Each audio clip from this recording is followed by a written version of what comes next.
Hey everyone, how's it going? This is Peter Skov from Music is a Journey. Today we're going to take a look at the top 10 songs of Whitesnake. This is, as usual, not my personal pick for the top 10. This is me scrounging around on the internet, digging up lists and comparing lists with other lists, totaling up rankings and scores and dividing and finding averages, because that's how I do it. Yeah, I generally tend to not give my own rankings just because, I think it's just what everybody I hear who gives a ranking, they always say, this could change, tomorrow or the next week. I might move another one up, another one down, and so forth. So, whatever. I prefer to go and check many other people's lists and then give an average ranking of all the, find the average ranking for all of the songs or albums and then tell you what I found. So, today, the top 10 songs of Whitesnake. Reason being, I just picked up a couple of Whitesnake albums that I used to have on cassette and finally got them on CD. And during this process, I was just curiously checking out what do people rate as the highest or best Whitesnake songs. So the lists that I checked, there was Ultimate Classic Rock, gave a top 10. Sea of Tranquility, a channel that ranks and reviews and does just about everything for every famous band you could possibly think of, even a lot of not so famous bands. Anyway, Sea of Tranquility, I always like to hear what Pete Pardo has to say, so I've got his top 10 picks. One website called Dig, with an exclamation mark, gave a top 20, which was really interesting. Another one, Chaos Spin, gave a top 10, and Classic Rock History gave a top 10. There actually were not so many lists this time. Like, usually I try to find 10 or maybe even a dozen lists when I'm doing these things. But yeah, 1, 2, 3, 4, 5 lists here. But I did check Rate Your Music, and although no one on Rate Your Music had given a top 10 list, there was a kind of Whitesnake song fan page which showed the highest rated, ranked songs or whatever. So there was not exactly a top 10, it was a top 6, but with some songs sharing like the second or third place or fourth place or whatever. Plus there were lists of people who were giving their top picks for songs as well. So I got a pretty decent idea of what generally is going around as the top songs of Whitesnake. I don't want to go into the background of the band too much because I will be doing a first 10 albums of Whitesnake video a little bit later on in the year. But just to cover the basics, we all know, I think David Coverdale was singing on the last 3 Deep Purple albums in the 70s. And when Deep Purple, the members all kind of took off and went their separate ways, David Coverdale formed his own solo band under the David Coverdale name. And the first album was called Whitesnake. And then he did another album as a solo act. And then basically, I think there was 1 or 2 members that might have changed, but then went to put together the actual band Whitesnake. And of course, the Whitesnake is named after a member, David's member. You know what I'm talking about. He's white. Whitesnake. Yeah. So anyway, and interestingly enough, that's probably what about 70% of Whitesnake's songs are about. Sexy time. So either wanting it, promising it, or possibly even just describing it. Anyway, let's take a look at what people have picked out for their top songs here. So, the song that comes in number 10th place is Walking in the Shadow of the Blues. The original studio version appeared here on Whitesnake's second full-length album, Love Hunter. Walking in the Shadow of the Blues, it's track number 2. However, the one that most people referred to was actually the one on the live album. Was it Live in the Heart of the City? Album cover here. So that is the one that they said is the definitive version of that song. But I don't have the live album. Still, on here, it's pretty cool. All right. So our number 8 and 9 both come from the same album. Child of Babylon comes in 9th place. And Don't Go Breaking My Heart Again comes in 8th place. Now, Child of Babylon was rated as number 9 on 2 lists and number 12 on the Dig Top 20 list. Whereas Don't Go Breaking My Heart Again got 4th place, 5th place, and 7th place on, obviously, 3 different lists. Come and Get It was actually my first Whitesnake album. It's funny because a lot of the first purchases of bands that I had, first or second one, was often not the big selling one at the time. Like maybe Iron Maiden Number of the Beast was my first, but the debut was my second. Screaming for Vengeance, Judas Priest was my first. Sin After Sin was my second. And it's just that because back in the day, you know, a new cassette would cost $9.99, $10.99, whereas a little bit older one you could get maybe like a $7.99 or even $6.99 if you were lucky. So I picked this one just because it was cheaper. But actually this remains one of my favorite Whitesnake albums, if not my favorite. Just maybe because I've known it longer than all the others, but I just like just about every track. I think Come and Get It, the opening title track, is so-so. And after that, I think I like every single song on this album. And it's one of those albums, like I keep pointing out, where I like albums that have diversity, where after listening to it once, you can already remember a lot of the songs because each song is distinct from the others. So even though a lot of the lyrics are about sexy time, the songs are quite distinct from one another. So anyway, Come and Get It. Yes, Child of Babylon, number 9. Don't Go Breaking My Heart Again, number 8. I'll talk about this album a little bit more as well as the others afterwards. So in spot number 7 is This Love from 1987's self-titled Whitesnake album. Cover here. Yes, I have it, except that the version I have is actually... Oh, where'd it go? Is actually on this disc called Here I Go Again, the Whitesnake collection, which is all of Slide It In, Whitesnake, and Slip of the Tongue. All the albums are on 2 discs here, and I think there's even like a radio edit and single version of a couple of songs as well. So yeah, Is This Love? You know, I just actually listened to it again this afternoon for the first time in a long time. I'm telling you, there's one thing I really like about the Whitesnake album and one thing I really don't like about it. What I really like is the guitar sound. It's a really good metal guitar sound with some excellent lead guitar work. Adrian Vandenberg and later on Steve Vai. Really cool stuff. But I do not like these soft, almost chiming keyboards that are on the album, and especially Is This Love. Yeah, like, okay, Hammond organ, that adds weight and power and fills out the sound of a rock band. That kind of 80s synthesizer, it puts this nice, like, glowing softness to it. Lightens up everything a little bit and makes it gentle. And I don't know, and I think Is This Love, the reason why it was so popular is because it was a chick song, basically. Like, in the 80s, mid-80s and onwards, like, what you'd have is you'd have your glam metal band. They would put out a hard rockin' song and all the guys would be like, yeah, right, the song rocks, metal. And then they'd put out this like really soft saccharine ballad, you know, and all the girls would be like, oh, I love this song. So I think that's what Is This Love was all about. But anyway, it was number 2 on a list, number 7 on a list, number 3, number 7, and number 8. So 4 lists put it in the top 10. You know, I also don't like is that it keeps repeating at the end.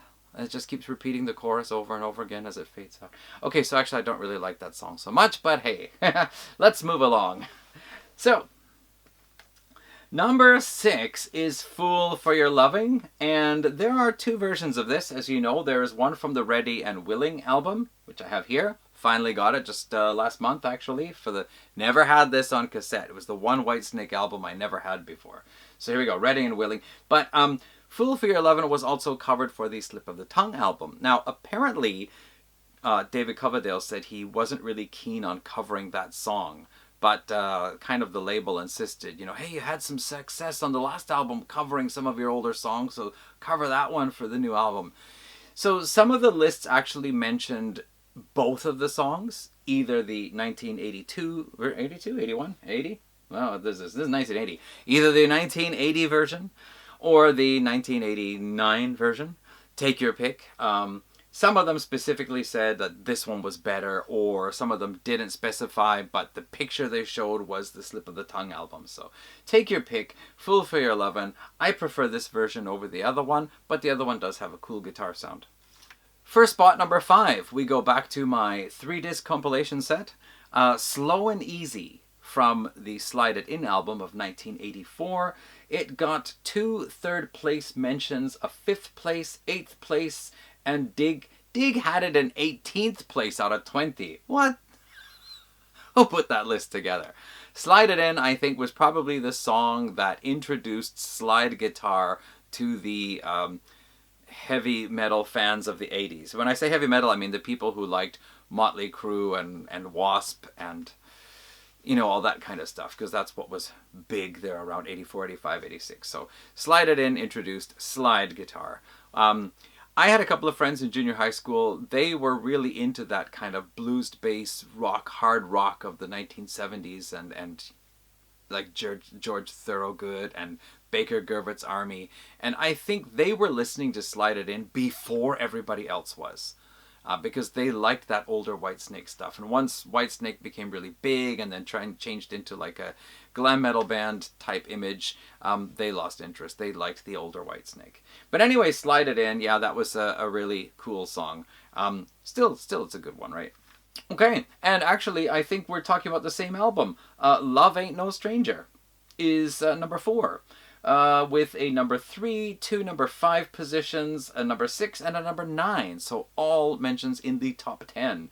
Yeah, actually I quite like this one. It has that really like soft beginning, and it's like, okay, it's going to be a ballad, and then it goes through another bit with some guitar, and it seems really soft still, but then suddenly, you know, love ain't no stranger, and then dun dun dun, and the guitars come in, and it turns out to be a really cool hard rock song. So well done. All right, then we have in number 3. Okay, so the top 3 songs, they're all from the same album. All of them from 1987's Whitesnake. So number 3, Crying in the Rain, with a number 2, 2 number 4s, 2 number 5s, and a number 7 position. Most of them were mentioning the Whitesnake version, although one of the lists actually did say both versions, either the Saints and Sinners version from 1982 or the 1987 Whitesnake version. All right, then, number 2, this is probably my pick for best Whitesnake song. Certainly it was the pick of some people's, also from the Whitesnake album in 1987, Still of the Night.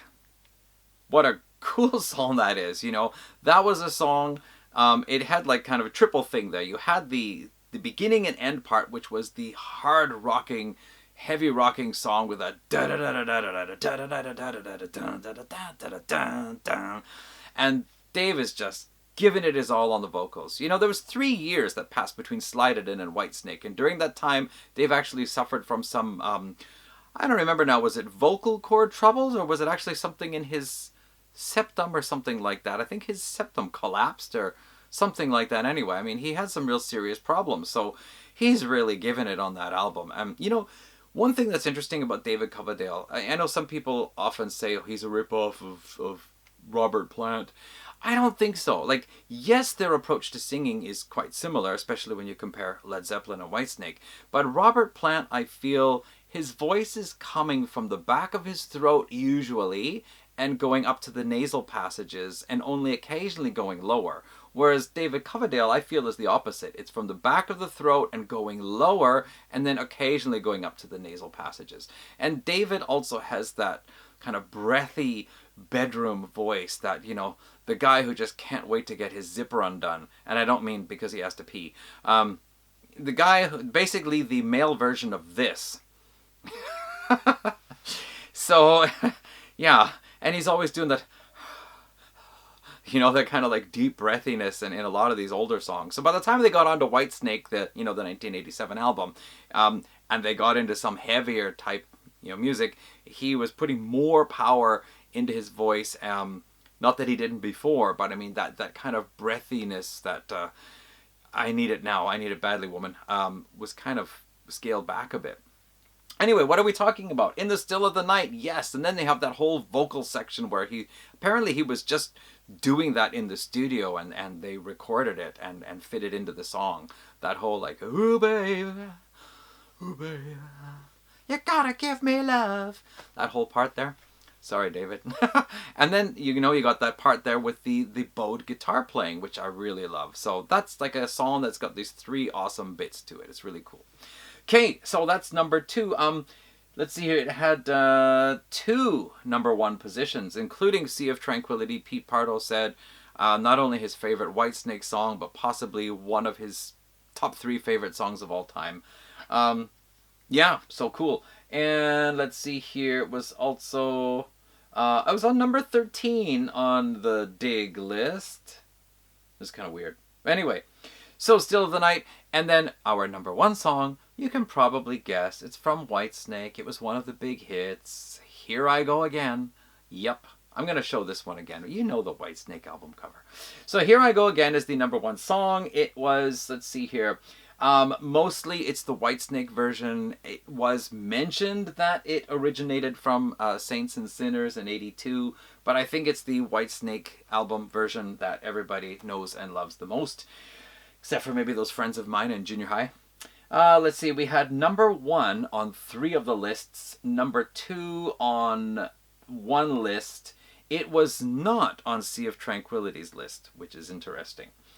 And the Rate Your Music Whitesnake fan page, it was the number 1 song, and Chaos Spin was the one that mentioned both the 82 and the 87 version just together. So it's just Crying in the Rain, whichever version you like. Sorry. So it's just Here I Go Again, whichever one you like. Okay, I'd like to take a little walk through the albums now and just mention some of the other songs that appeared on people's lists, which I thought were interesting picks. Plus, I'd like to mention a pick or 2 of my own that I always liked from that album. Give me a sec to get organized. Alright, so when David Coverdale's solo band switched over to become Whitesnake, they released an EP called Snakebite, which included 4 tracks. And one of those tracks was Ain't No Love in the Heart of the City. And that actually showed up on one of the lists, mentioned as a song. I don't remember which list it was. It was mentioned, trust me. Alright, and actually that Snakebite EP later on got released as a full-length album, including 4 songs from the David Coverdale second album, North Winds. And I actually had on cassette the Snakebite album, the version with 8 tracks. So one of the songs I always really liked on that one, which is actually David Coverdale's solo one, is Only My Soul. And now I have to get the North Winds album if I want that song, because it is not included as bonus tracks on any of these others. Oh well. So anyway, let's go to Trouble. Okay, so from Trouble, Whitesnake's first full-length album, we had the opening track, Take Me With You. It appeared on the Classic Rock History list. I agree, that's a great song. It is fast, it's furious, it's intense, it's exciting. What a great opening track for the album. Another song I've always liked on this is Lie Down, a modern day love song. I love the little riff at the beginning, the guitar riff, and then they've got this, you know, the bouncing piano. It's a very bouncy, upbeat song, and that whole thing there, lie down, I think I love ya. Yeah, maybe kind of what you would expect from David Coverdale. Anyway, cool song. Pretty cool album, actually. This has got some neat stuff. There's a cover of Day Tripper on here. There's this one, Nighthawk, which is also pretty cool. Overall, I think it's a great full-length first album to put out. So moving on to Love Hunter, and yes, I'm going to hold this one up and show the butt. Apparently some people didn't like that there was a lady's butt on here. Whatever. Okay, I know she's riding a giant snake, but... Anyway, whatever. So the track that was picked off here, Love Hunter, actually appeared as number 3 and number 6. I also think that's one of the best tracks on the album. When I had this on cassette, I didn't like this album as much as Trouble, but the song Love Hunter I always remembered. And another one, actually there's a few other ones here that are actually pretty good now that I'm listening to it again. I think Mean Business is the one that's kind of standing out for me right now. And also We Wish You Well, the really kind of short, slow song at the end. I've always liked that one and always remembered it, probably because it's short. And it's nice, so that's cool. This reissue here also has some studio, BBC studio type recordings of 4 of the songs from Trouble. But anyway, Love Hunter. Moving on to Ready and Willing. The title track, Ready and Willing, was a number 10 and a number 19. So that would be Dig with the exclamation mark that put it at 19. This one here, actually, we've got the lineup of John Lord and Ian Pace on drums with David Coverdale, Mickey Moody, Bernie Marsden, and Neil Murray. I think that's actually a really cool lineup too. So Ready and Willing, and also the song that I like on here is Blind Man, which actually was on David Coverdale's first album, the album entitled Whitesnake. I always liked that song. That was the one song from that album that always stood out for me. And they've covered it on here. I actually prefer the solo album one version better, but it's still really a cool song, so it's still good to hear it on here. Okay. Ready and Willin'. So next up, Come and Get It. As I said, I like pretty much every track on this album. We saw 2 of the tracks that came into the top 10. Classic Rock History mentioned the song Wine, Women, and Song. That is just a really nice, bouncy piano rocker. And I could pick anything. Hot Stuff I liked, Hit and Run, Till the Day I Die, pretty much everything on here. One guy was challenged, a YouTuber was challenged by a friend of his to pick 6 songs that he really didn't like or couldn't stand by his favorite band. And so he picked 6 songs by Whitesnake that he really didn't like, and most of them were kind of like obscure B-sides, but one of the songs he picked was Girl from this album here. I actually like it. I think it's got this cool groove to it. I like it. Yeah, pretty much the whole album for me. Okay, Saints and Sinners. Let's see here. Of course, Crying in the Rain and Here I Go Again are both songs that were redone for the 87 album, but they do get mentioned just because, you know, it's still the same song, it just sounds different. But see what else we have. Young Blood. Dig put Young Blood at number 14. And Rate Your Music also mentioned Rough and Ready. I'm also going to put a vote in for Victim of Love. Hey, Cozy Powell on drums now here too. I think when I first popped this one in, I hadn't listened to it for decades. First popped in and I thought, yeah, it does sound a little tired, because I remember reading in an interview David Coverdale said that they were being, you know, put through that mill of record, tour, and they said they were getting a little tired by the time they came to Saints and Sinners. And the first couple of tracks I thought, yeah, maybe I can kind of hear that tiredness, but then after that, no. There's just lots of really cool stuff on here. Even the title track, Saints and Sinners, yeah, it's still a pretty groovy album. I like it. So, my magical collection here of the next 3 albums from Slide It In. Guilty of Love was Dig's number 4. Number 4 on one list, Guilty of Love. And then Sea of Tranquility picked Gambler. He said I was almost going to put it on the list, but I had to, you know, put something else on instead. So whatever, Gambler almost fit. And I was really glad to hear he mentioned the Gambler, because my friend got Slide It In before me, and I borrowed it from him one time, and I thought, well, the Gambler is probably my favorite track off the album, and that song just stuck in my head until I finally bought the cassette. So Gambler is still one of my personal favorites from the Slide It In album. Whitesnake album, already, you know, 3 of the songs are in the top 10, or 4 of the songs are in the top 10, 3 of them are in first, second, third place, but we also had mentions of Bad Boys and Children of the Night. I think that was both from Sea of Tranquility. And there's probably lots of, I think the whole album is just, it's a phenomenal thing, you know, that Whitesnake was this, you know, this hard rock, blues-based hard rock band. And then they kind of changed over to be a little more hard rock with Slide It In. And then David Coverdale just completely reinvented the band, all new members, and put out Whitesnake. And that album just went boom. I think it had like 4 singles from it. Incredible. Okay, and then, so nothing from Slip of the Tongue made it into the top 10, which is weird, but because it's very similar to Whitesnake. But anyway, let's see, Fool for Your Lovin', the 1989 version, well, that did kind of make it in, because Fool for Your Lovin' made it on the top 10, so the 2 versions kind of made it on there. Kitten's Got Claws, The Deeper the Love. Deeper the Love was mentioned on 2 lists. Judgment Day was number 4 and number 11 on a couple of lists there. And I always liked Sailing Ships. I thought that was a good one too. Really good vocal performance by Mr. Coverdale. Okay, so Whitesnake takes a bit of a break for a while. David Coverdale goes off with Jimmy Page.